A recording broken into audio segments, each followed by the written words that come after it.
Hi guys, welcome to the second half. Hi, you went over there. For everyone who was here a couple slams ago, quick update. I'm doing better. I got treatment. I'm through it. I'm just in recovery now. So, yeah. Okay. This one's called Hush. And it's old shit. So. Old shit! You can still smell it. I forwent the cataclysm of the world and instead used the galaxies as stepping stones as I tiptoed across the black plains toward a light I thought was heaven. But I found you swishing cinnamon supernovas between your phosphorescent teeth where I thought I would meet God. Your breath radiated my eyelids and got trapped in their creases when I looked at you to make sure we were on the same frequency.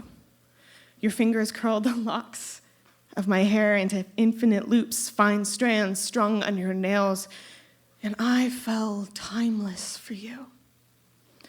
Stars crunched beneath our toes when we snuck into black matter to see what was behind the veil.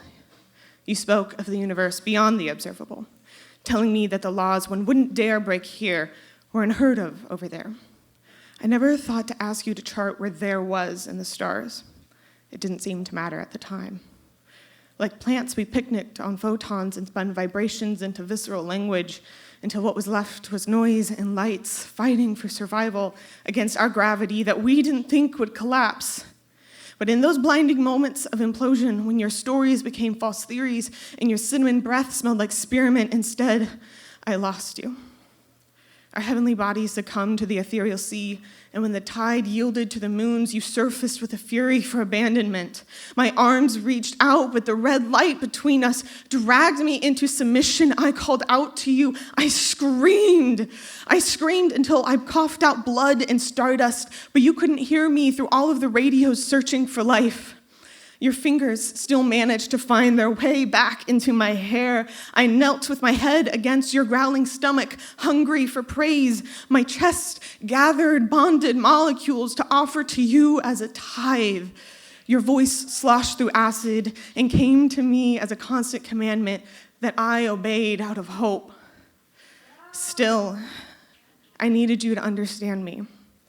Just as how black holes understood matter well enough to play a joke on the rest of the universe by finding a way to create atoms, however briefly, at the edge of where they began. Instead, you spewed out time threads that wiggled around between the cracks of the corks, pulling out strings from dimensions 1 through 9 when you needed the strings from 10. You held me up in space where the atoms begged to strip me down with a greed so heavy that I froze into nebular stardust. I wanted you to let me cry out the tangled thoughts that I unraveled from my bones like your time threads wrapped around a spool until I could knit a sweater. I wanted your magnetic force to consume me so that I could focus my energy on the smell of your shirt that missed its last washing.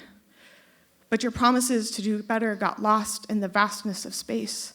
So I called into a collision of celestial gases and let lightning whip scars across my arms as I pleaded to the constellations to mold me into their likeness. You found me and pulled my petrified body out, swearing how sorry you were. I promised you that it wasn't your fault. I just got caught in the storm. But you couldn't sit there in spatial silence, not needing to say anything, because you couldn't understand that the more you say, the more the message gets twisted and time threads are swallowed by black holes in the longing mass of space. Thank you.